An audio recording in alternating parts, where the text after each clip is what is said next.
사람들은 종말이 언제인가에 대해서 관심이 많습니다. 그날이 언제일까? 그때가 언제일까? 여러분들은 어떻습니까? 마지막 날 종말에 대한 관심이 그날이 언제인가에 여러분들도 있습니까?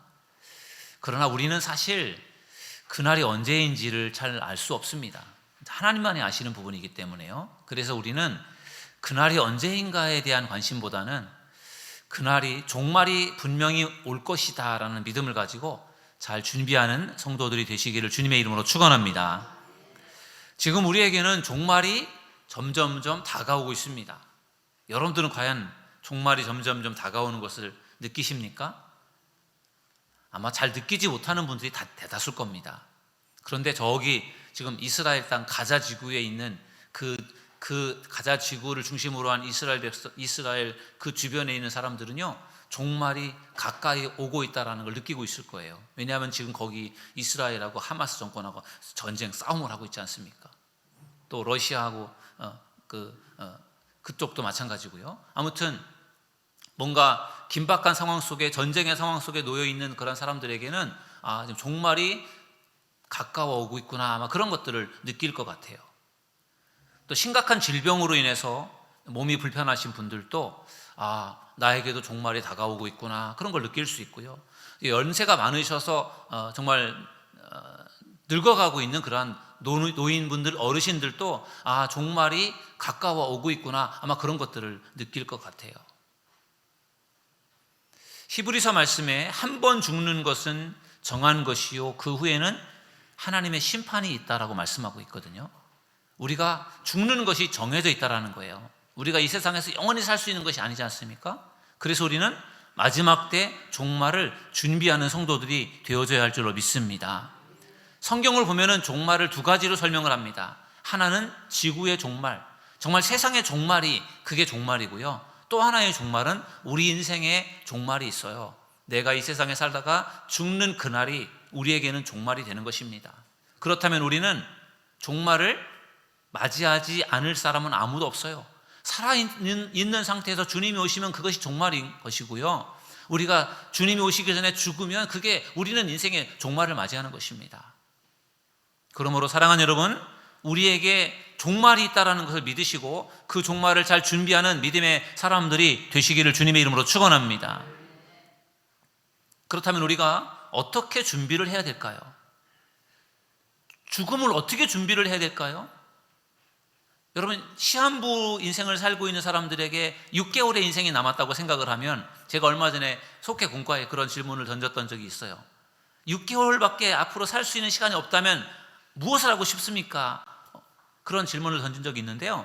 여러분, 6개월밖에 살 수 없는 사람이라면 남아있는 시간 동안에 포기하고 아무것도 하지 않는 것보다는 그래도 6개월 동안 내가 하고 싶었던 일들을 그래도 이렇게 하면서 6개월을 마무리해야 되지 않을까요?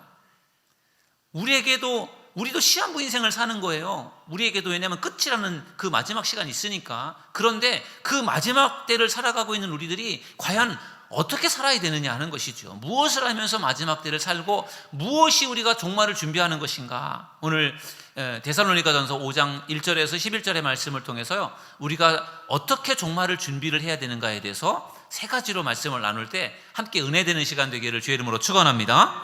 첫 번째 우리 준비해야 될 것은요, 영적으로 깨어있으라는 것입니다. 저를 따라하겠습니다. 영적으로 깨어있으라. 여러분, 종말을 믿지 않는 사람들은 그날을 기다리지 않습니다. 종말을 믿지 않는데 왜 그날을 기다리겠습니까? 성경은 그런 사람들을 잠을 자는 사람이라고 표현하고 있어요. 그런데 주의 날, 다시 말하면 주님이 오시는 날, 종말, 재림의 날, 그날을 믿는 사람들은 그날을 기다리고 준비하는 것입니다. 그래서 깨어있으라, 이렇게 오늘 성경은 말씀하고 있어요. 사도 바울이 데살로니가 교회 성도들에게 이렇게 말씀합니다. 오늘 6절 말씀을 보시면은요, 그러므로 우리는 다른 이들과 같이 자지 말고 오직 깨어 정신을 차릴지라. 아멘. 여기 보니까 깨어있으라는 말씀을 하고 있어요. 다른 사람들처럼 잠자지 말고 깨어있어라, 이렇게 말씀합니다. 또한 성경은요, 그날이 도둑같이 온다라고 말씀하고 있어요. 여러분, 도둑이 언제 옵니까? 도둑은 한밤중에 옵니다. 대낮에 도둑이 오는 걸 보셨습니까? 물론 그런 도둑도 있겠지만 도둑은 밤에 몰래 은밀하게 와서 물건을 훔쳐가는 것이 도둑이 하는 일이에요. 그래서 도둑은요, 한밤중에 사람들이 잠들어 있는 시간에 도둑이 활동을 합니다. 그래서 잠을 자고 있으면 도둑을 맞을 수밖에 없어요. 근데 한밤중에 깨어 있으면 어떻게 될까요? 깨어 있으면 도둑이 오질 않습니다. 도둑이 뭐 깡패처럼 밤에 찾아가가지고 뭐 때려 부시고 물건을 훔쳐가는 게 도둑이 아니잖아요. 남들이 자는 시간에 몰래 슬며시 집에 들어가서 훔쳐가는 게 도둑입니다. 그러니까 깨어 있으면 도둑질을 당하지 않게 된다는 것입니다. 마찬가지로 우리가 영적으로 깨어 있는 것이 중요한 이유는 우리가 영적으로 깨어 있을 때 종말을 우리가 잘 준비할 수 있기 때문인 줄로 믿습니다. 성경은 그날이 마치 임신한 여자에게 해산의 고통이 이름같이 멸망이 갑자기 임한다라고 말씀하고 있어요. 앞에서는 그날이 도둑같이 온다 이렇게 말씀하고 있는데, 또 한편으로는요, 해산이 가까운 여자가 그 해산의 고통이 갑자기 오는 그런 것처럼 마지막 때가 온다라고 하는 것을 말해주고 있어요.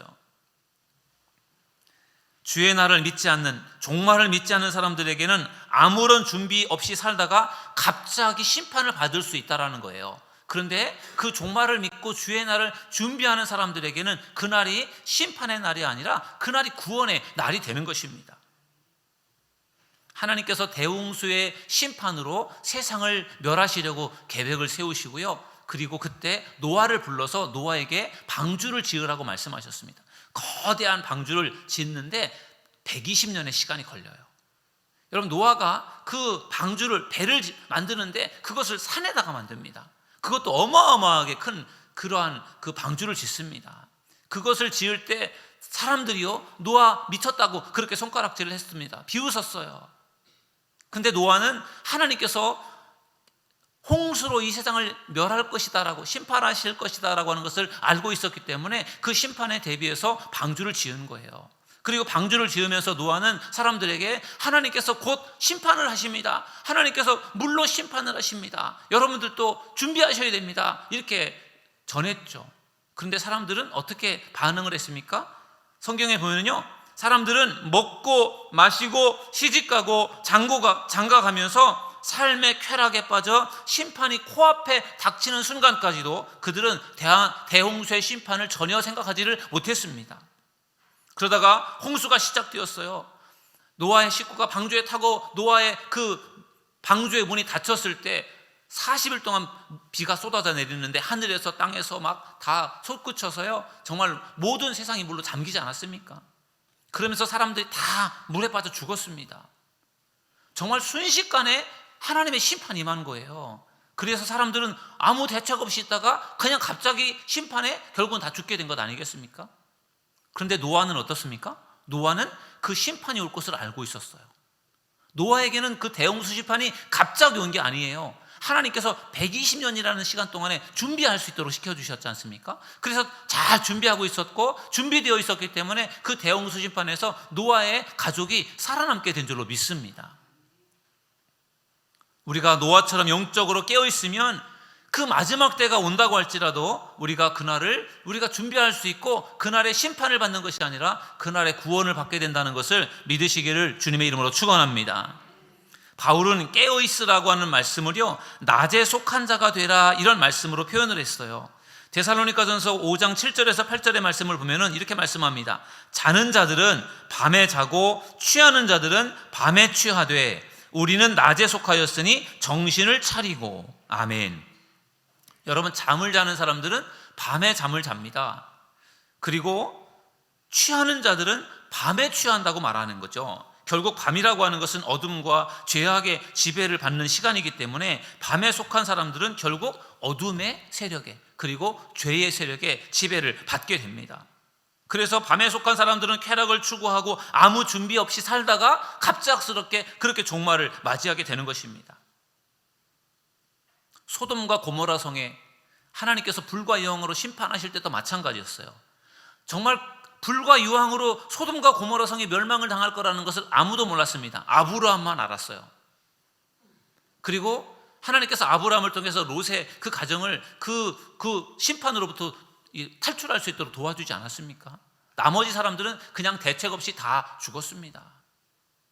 그와 같이 밤에 속한 자로서, 어둠에 속한 자로서 전혀 영적인 것을 모르고 살아가는 사람들은 하나님의 심판이 갑자기 임할 수밖에 없는 거예요. 그러나 낮에 속한 자로서 깨어있는 사람들은 낮에는 모든 것이 다 보이지 않습니까?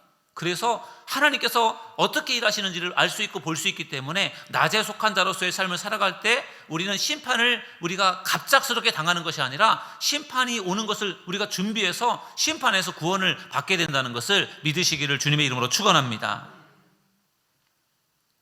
그래서 낮에 속한 자가 되는 것이 매우 중요합니다. 낮에 속한 자를 성경에서는 빛의 아들이고 낮의 아들이다 이렇게 말씀하고 있어요. 여러분, 예수님께서 십자가에 달리시기 직전에 제자들을 데리고 겟세마네 동산에 올라가셨어요. 그리고 제자들에게 너희들 여기서 기도하라 그렇게 예수님께서 말씀하시고, 예수님은 그곳에서 조금 떨어진 곳에 가셔서 예수님이 기도를 하십니다. 그날이 목요일이에요.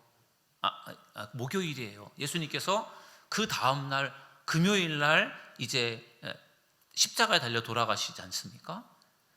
그러니까 예수님께서 지금 십자가형을 당하기 바로 직전에 얼마나 마음이 괴로우셨겠어요. 예수님도 신이지만 인간이기 때문에, 인간의 육신을 가지고 있기 때문에 십자가에 달려 죽는다라는 것이 얼마나 고통스러운 것인지를 예수님은 알고 있었어요. 그래서 예수님께서 그 겟세마네 동산에 올라가셔서 무슨 기도를 합니까? 할 수만 있다면 이 죽음의 잔이 내게서 지나가게 해달라고 막 기도하지 않습니까? 정말 얼마나 간절하게 기도를 했으면 땀방울이 핏방울이 되도록 그렇게 기도를 하셨어요. 그리고 간절히 기도를 하시고, 그리고 예수님께서 제자들이 기도하는 곳에 이렇게 내려와 보시는 거예요. 제자들이 얼마나 기도를 열심히 하고 있고 잘하고 있는지 예수님께서 보러 내려와 봤더니 제자들이 무엇을 하고 있었습니까? 다 잠들어 있었어요. 피곤해서 기도하다가 다 잠들어 버린 겁니다. 예수님은 정말 죽기 살기로 기도하고 있는데 제자들은 다 잠을 자고 있는 거예요. 그때 예수님께서 제자들에게 이렇게 책망을 하셨어요. 마태복음 26장 40절에 보니까 제자들에게 오사 그 자는 것을 보시고 베드로에게 말씀하시되 너희가 나와 함께 1시간도 이렇게 깨어 있을 수 없더냐. 예수님은 잠들어 있는 제자들에게 너희가 1시간도 깨어서 기도하지 못하느냐? 지금은 정말 기도가 필요한 시간인데 너희들 왜 기도하지 않고 이렇게 잠들어 있느냐? 예수님께서 그렇게 책망하신 겁니다. 우리도 기도해야 할 때 기도하지 않는다면 주님께 책망을 받게 될 줄로 믿습니다. 여러분, 우리가 지금 정말 기도해야 될 때입니다. 2023년도 이제 얼마 남지 않았어요. 올 한 해를 잘 마무리해야 될 시점이고 또 새로운 2024년도를 준비를 해야 될 때입니다. 그러므로 우리가 정말 기도해야 될 때가 지금임을 기억하셔서 깨어 기도하는 믿음의 사람들이 되기를 주님의 이름으로 축원합니다. 기도하는 것이 우리가 종말을 준비하는 것입니다. 깨어 기도하라 말씀하신 것에 대해서 예수님은 너희가 1시간도 깨어서 기도할 수 없더냐 그렇게 말씀하시는 것을 보면요, 깨어 있으라고 하는 것이 눈 뜨고 그냥 가만히 있는 그런 걸 말하는 것이 아니라 영적으로 기도하라는 것을 말하는 것입니다. 그러므로 기도에 힘쓰는 믿음의 사람들이 되기를 주님의 이름으로 축원합니다. 그것이 우리가 종말을 준비하는 첫 번째 우리의 태도입니다. 두 번째 우리가 종말을 준비하는 태도는 복음의 전신갑주를 입으라는 것입니다. 저를 따라하겠습니다. 복음의 전신갑주를 입으라. 저는 신학교 2학년 때 전방에 입소를 해서 38선 철책 근무를 서본 경험이 있습니다. 저는 공군에서 군복무를 했기 때문에 사실 군생활할 때는 철책 근무를 해본다라든지 그런 경험이 없는데, 신학교 2학년 때 그때는 전방 입소라고 하는 그런 훈련이 있어가지고요, 일주일 동안 최전방에 들어가서 철책선에서 근무를 서본 적이 있어요.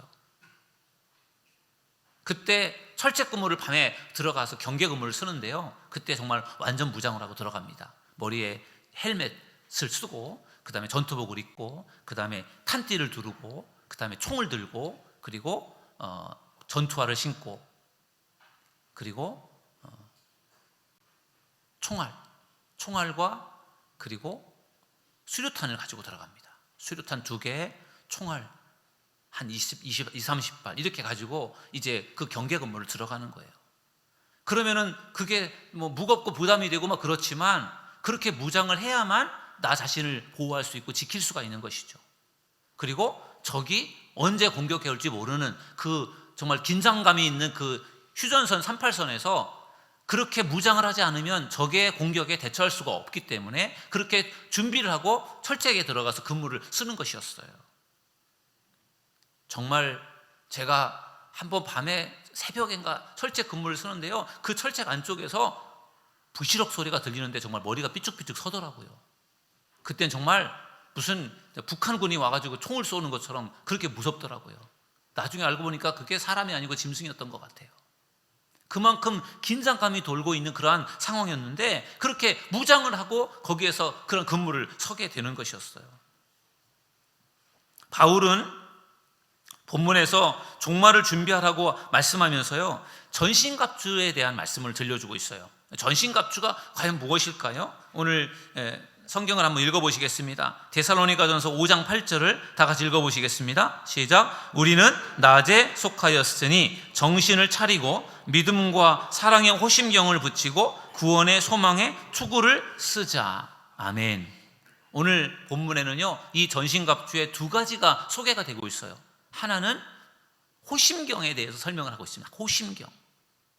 호심경이 무엇인가 하면요, 우리의 이 앞에 가슴 이 앞부분의 중요 부분을 방어하는 그러한 일종의 방탄조끼 같은 그런 거라고 생각하시면 되겠습니다. 지금으로 말하면, 옛날로 말하면 갑옷 같은 것이고 지금으로 말하면 방탄조끼여서 적의 어떤 공격으로부터 나를 보호할 수 있는 그러한 장비를 갖추는 것이 바로 호심경입니다.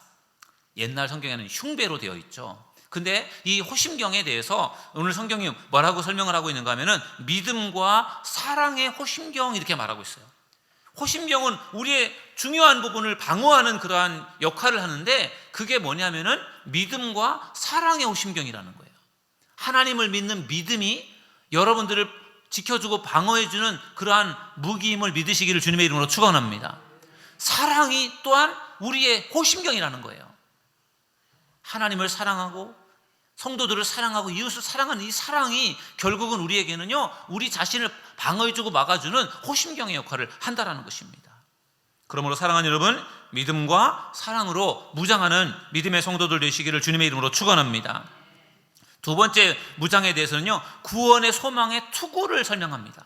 머리에 군인이 이 헬멧 투구를 쓰고 어떤 그 전쟁터에 나가는 것처럼 그 로마 시대의 그 군인들도 머리에 투구를 썼습니다. 근데 그 이 투구를 뭐라고 설명을 하고 있는가 하면은 구원의 투구라고 설명을 하고 있어요.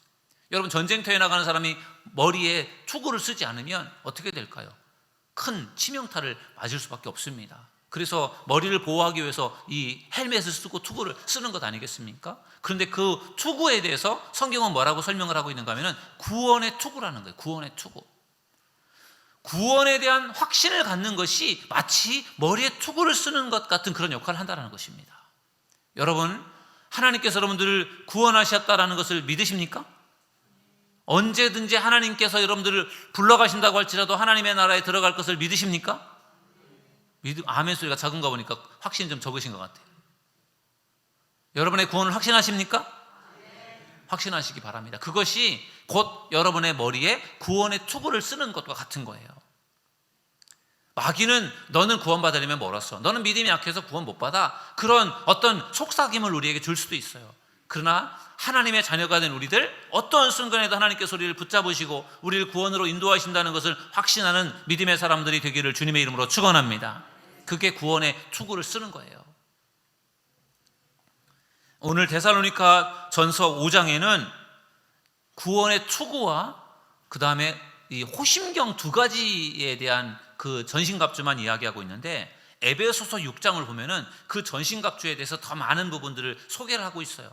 전신갑주라고 하는 것이 사실은 머리에 투구를 쓰고 그 다음에 호신경으로 중요 부분을 막는 그것만이 아니고요, 그거 말고도 또 다른 무기들이 있거든요. 그래서 에베소서 말씀을 중심으로 해서 두 가지 무기를 더 살펴보려고 합니다. 여러분, 성경을 한번 읽어보시겠습니다. 에베소서 6장 16절에서 17절인데요 다 같이 읽습니다. 시작. 모든 것 위에 믿음의 방패를 가지고 이로써 능히 약한 자의 모든 불화살을 소멸하고 구원의 투구와 성령의 검 곧 하나님의 말씀을 가지라. 아멘.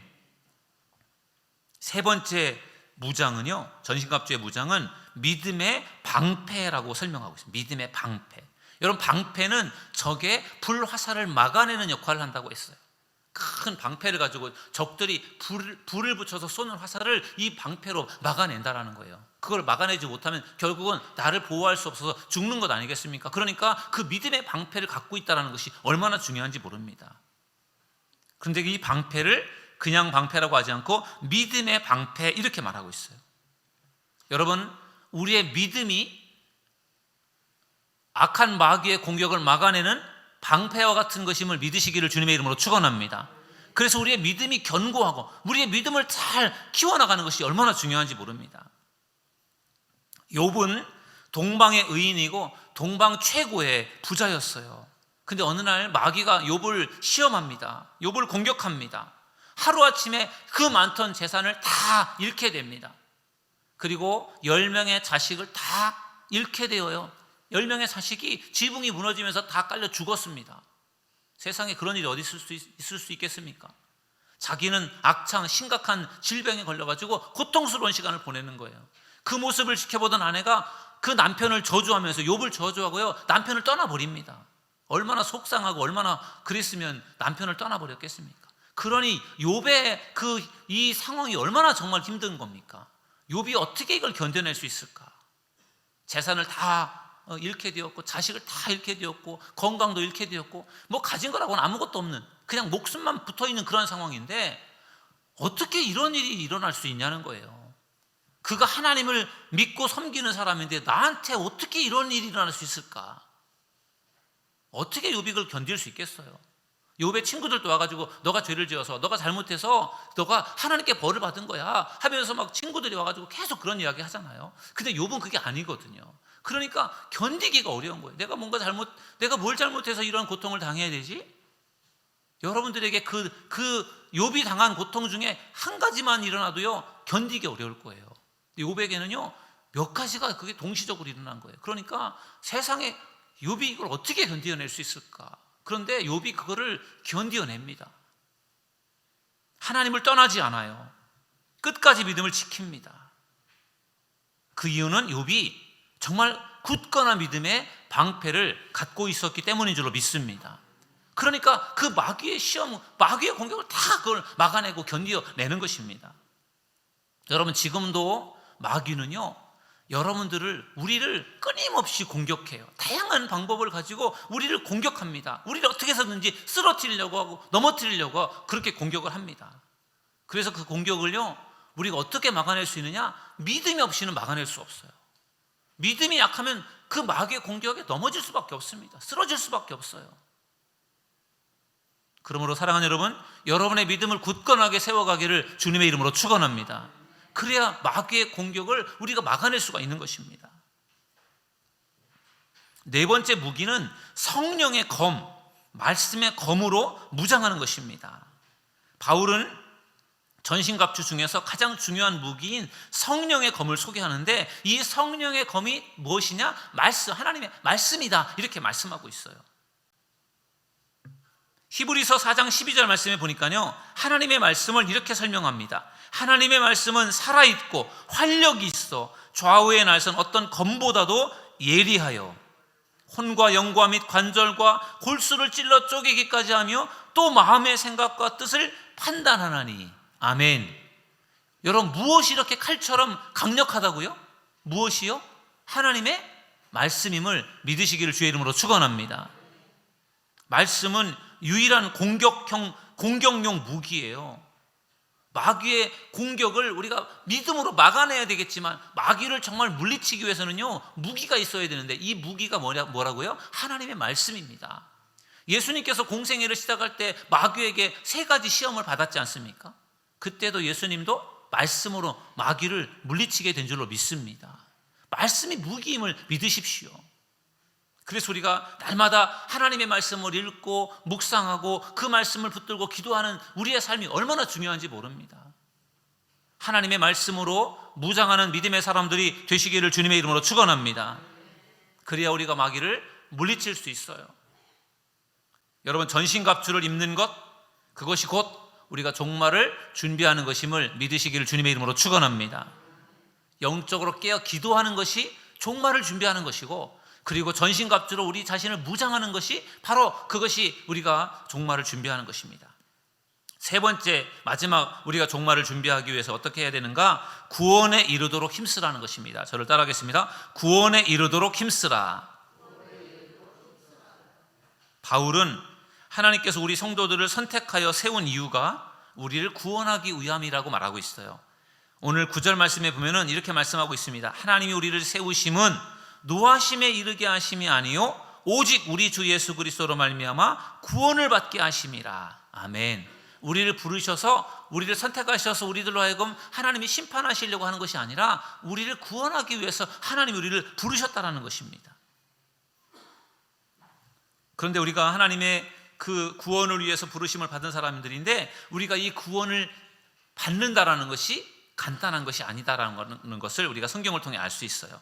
빌립보서 2장 12절, 바울이 빌립보 교회 성도들에게 권면하는 말씀인데요. 빌립보서 2장 12절을 우리 다 같이 한번 읽어보시겠습니다. 시작. 그러므로 나의 사랑하는 자들아, 너희가 나 있을 때뿐 아니라 더욱 지금 나 없을 때에도 항상 복종하여 두렵고 떨림으로 너희 구원을 이루라. 아멘. 구원을 어떻게 이루라고요? 두렵고 떨림으로 이루래요. 두렵고 떨림으로.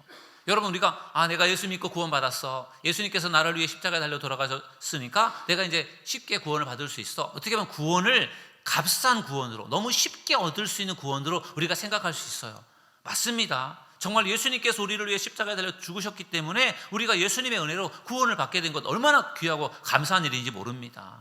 그런데 그 구원을요, 우리가 끝까지 지켜내는 것이, 그것이 간단하지가 않아요.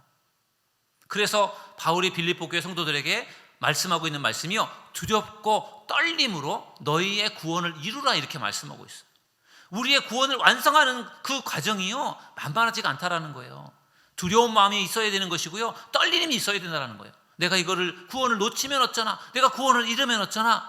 하나님께서 그 구원을 끝까지 지킬 수 있도록 도와주실 그 하나님을 믿고 나아가는데, 우리에게는 늘 그런 두렵고 떨림이 있어야 된다는 거예요. 하나님 앞에 나와 예배를 드릴 때마다 여러분 안에도 이러한 두렵고 떨리는 마음이 있기를 주님의 이름으로 축원합니다. 예수님의 12제자 중에 하나였던 가룟 유다가 이 구원을, 그것을 끝까지 지키지 못하지 않습니까? 여러분, 예수님의 12제자의 반열에 들어간다는 것이 얼마나 이거 귀한 일이에요. 예수님의 12제자가 됐다라는 이야기는 어느 누구보다도 탁월한 그런 사람들이기 때문에 예수님의 12제자가 된 거예요. 그들이 직업적으로 볼 때는 변변치 않은 사람들이지만 그들의 어떤 신앙 믿음에 있어서는 예수님께서 그들을 제자로 삼을 만큼의 무언가 그런 그 믿음이 있었던 거예요. 그래서 가룟 유다도 그 12명 중에 한 사람이 된 것입니다. 그리고 예수님께서 3년 6개월 동안 그들을 계속해서 가르치지 않았습니까? 그 누구보다도 가까운 곳에서 계속적으로 예수님께서 가르치고 양육한 사람들이 12명의 제자들이었어요. 그런데 그 12명의 제자들 중에 한 사람, 가룟 유다는 결국 예수님을 배반하고 떠나지 않았습니까? 예수님의 제자가 된다라는 것 대단한 일이고, 예수님의 제자로서 양육을 받고 훈련을 받는 것도 대단한 일인데, 그런데 그럼에도 불구하고 그 중에 예수님을 믿고 구원에 이르지 못하는 사람도 있더라는 거예요. 그래서 끝까지 우리가 구원의 끈을 붙들고 끝까지 구원을 이루어야 될 줄로 믿습니다. 두렵고 떨리는 마음이 그래서 필요한 것입니다. 바울은 우리가 구원에 이르기 위해서는요, 교회를 잘 세워야 된다라는 것을 강조했어요. 우리가 구원받는 일을 위해서 교회가 중요하다라는 거예요. 그래서 교회를 잘 세워가라고 바울은 강조합니다. 오늘 11절 말씀에 보면 바울이 이렇게 권면하고 있어요. 그러므로 피차 권면하고 서로 덕을 세우기를 너희가 하는 것 같이 하라. 아멘. 서로 권면하면서 서로 덕을 세워가기를 힘써라, 그런 거예요. 여기 덕을 세운다라고 하는 이 말의 헬라어는 오이코도메오라고 하는 헬라어인데요, 이 덕을 세운다라고 하는 이 말의 원래 뜻은 집을 짓다, 집을 세우다, 그런 뜻이에요. 그러니까 여기서 덕을 세운다라는 말보다는 사실은 피차 권면하면서 서로 잘 세워가기를 힘써라, 이렇게 보는 것이 더 좋을 것 같습니다. 여러분, 집을 짓는다라는 것이 혼자 힘으로는 집을 지을 수 없잖아요. 마찬가지로 교회를 지어가고 교회를 세워가는 것도 어느 한 사람의 힘으로 교회가 세워질 수 있는 것이 아니에요. 교회 안에 다양한 사람들이 있지 않습니까? 교회 안에는 정말 믿음이 좋아서 어느 누가 도와주지 않아도 혼자서 얼마든지 든든하게 신앙생활을 잘하는 분들이 계신가 하면, 어떤 사람들은 정말 너무 연약해서요 자주 쓰러지고 넘어지는 사람들도 있어요. 그런 사람들은 그냥 내버려 두면은 계속 쓰러진 채로 일어나지도 못하고 있을 거예요. 그래서 우리가 그런 사람들을 자꾸만 세워드려야 되고, 또 자꾸 권면을 해야 되고, 또 격려해드려야 되고, 위로해야 되고, 신앙생활을 잘할 수 있도록 세워드려야 되고, 그렇게 신경을 써야만 교회 안에서 세워질 수 있는 지체들이 많이 있는 거예요. 다 믿음이 좋아서 아무도 신경 안 써도 내가 믿음 생활을 잘할 수 있는 사람이 과연 얼마나 있겠습니까? 교회를 잘 세워가는 우리 믿음의 성도들 되시기를 주님의 이름으로 축원합니다. 내 주변에 힘들어하는 사람이 누가 있고, 어려운 사람이 누가 있고, 흔들리고 있는 사람이 누가 있는지 잘 보시고 그런 분들을 잘 세워가는 믿음의 사람들이 되기를 주님의 이름으로 축원합니다. 그래야 교회가 든든하게 세워질 수 있습니다. 그리고 교회가 든든하게 세워져야 그 안에서 신앙생활하는 우리들이 믿음이 성장할 수 있다는 거예요. 하나님께서 왜 교회를 든든히 세우라고 말씀하신지 아십니까? 교회가 든든하게 세워져야 그 안에 믿음의 사람들이 세워질 수가 있기 때문에 그렇습니다. 우리에게 예배할 수 있는 교회가 있다는 것 너무 귀한 일이고, 함께 예배할 수 있는 성도가 있다는 것이 너무 귀한 일이에요. 바라기는 우리 사도들교회, 우리 모든 성도들께서 힘을 모아서 교회를 아름답고 든든하게 세워갈 수 있기를 주님의 이름으로 축원합니다. 사도 바울이 교회를 설명을 할 때 우리 몸의 지체로 설명을 했어요. 우리 몸으로 교회를 설명했어요. 그래서 우리 몸의 머리의 역할을 하는 분은 누구시죠? 예수님, 그리스도가 우리의 몸의 머리의 역할을 하고, 우리들은 어떤 역할을 합니까? 우리는 다 몸의 지체들이라고 했어요. 손의 역할을 하는 사람이 있고, 발의 역할을 하는 사람이 있고, 심장의 역할을 하는 사람, 위장의 역할을 하는 사람, 다양한 사람들이 우리의 몸을 유지해 가는 것 아니겠습니까? 다양한 그 지체들이. 교회도 마찬가지라는 거죠. 교회 안에 그리스도께서 머리가 되시는데, 그 그리스도의 머리가 되는 몸된 모든 지체들이 우리 교회 성도들이라는 거죠. 다 달라요. 다 똑같이 손만 있는 것이 아니라 손도 있고 발도 있고 뭐 여러 가지 내장도 있고 막 그렇지 않습니까? 각각의 맡겨진 지체들이 각자의 역할을 충실하게 할 때 우리 몸이 건강해지는 것처럼 교회도 그렇다라는 거죠. 교회도 다양한 사람들이 각자 있는 곳곳에서 역할을 충실하게 해낼 때 교회가 든든하게 세워지게 될 줄로 믿습니다. 여러분들이 우리 교회 안에서 내 역할이 무엇인가, 내가 무엇을 해야 되는가, 어떻게 교회를 세워가야 될 것인가 고민하시면서 교회를 잘 세워가는 믿음의 성도들 되시기를 주님의 이름으로 축원합니다. 그러면은요, 교회가 든든히 세워지는 것이고 여러분의 신앙도 이 안에서 성장하게 되는 줄로 믿습니다. 제가 2달 전에 탁구를 연습하다가 몸을 좀 다쳤어요. 그래가지고 지금 한 2달 정도 운동을 하지 않고 있어요. 무릎도 좀 안 좋고, 좀 어깨도 안 좋고, 허리도 안 좋고 막 그래요. 그래서 당분간은 쉬는 게 좋겠다 해서 운동을 하지 않고 있습니다. 여러분, 탁구를 제가 좋아해서 탁구 운동을 자주 하는 편인데, 탁구가 열심히 연습을 해도 실력이 참 늘기가 어렵더라고요. 레슨을 받아야 되고, 또 꾸준하게 탁구를 계속 쳐야만 실력이 유지가 되고 실력이 자랄 수가 있는데, 그게 생각처럼 잘 늘지가 않아요. 정말 저보다 잘 치는 사람을 아무리 연습을 해도 이기기가 너무 어려워요. 그만큼 이 한 단계 한 단계 실력이 늘어나는 것이 만만치가 않은 거예요. 그런데 열심히 훈련을 하고 또 열심히 레슨을 받고 그러면은 실력이 조금씩 잘하게 되는 거예요. 근데 저처럼 몸이 다쳤다라든지 무슨 이유로 인해서 탁구를 치지 않고 그냥 쉬면 어떻게 될까요? 실력은 더 이상 잘하지 않아요. 유지되지도 않아요. 실력이 떨어지죠. 나중에 다시 실력을 키우려면 또 다시 애를 써야 조금 올라갈까 그렇게 되는 거예요. 여러분, 우리 신앙생활도 똑같습니다. 신앙생활도 똑같아요. 정말 열심히 내가 믿음 생활을 하고 열심히 예배하고 그렇게 해야 우리의 믿음이 조금씩 성장이 되는 거예요. 대충 신앙생활을 해가지고는요 믿음이 자라질 않아요. 열심히 사모하는 마음으로 의지하고 나아갈 때 우리의 믿음이 자라게 될 줄로 믿습니다. 여러분, 우리가 예수님 믿고 구원받았으니 이게 다 된 건 줄로 생각하는 분들이 계신데 그렇지 않아요. 예수님 믿고 구원받았을 때 우리가 정말 두렵고 떨리는 마음으로 구원을 이루어야 되는데, 감리교 창시자인 존 웨슬리 목사님은 구원받은 것에서부터 우리의 신앙생활이 시작이다라고 그렇게 말을 했어요. 그래서 구원받은 자로서 성화, 더 거룩해지기 위해서 끊임없이 성화를 위해서 노력하십시오, 그렇게 권면하고 있고, 그러면은 계속해서 성화가 되다 보면 나중에 예수님처럼 완전해집니다. 구원받은 것이 다가 아니라 구원받은 것에서 시작을 해서 열심히 신앙생활하면서 우리의 믿음이 성장되어서 구원을 완성해 가라는 것을 존 웨슬리 목사님은 강조했어요.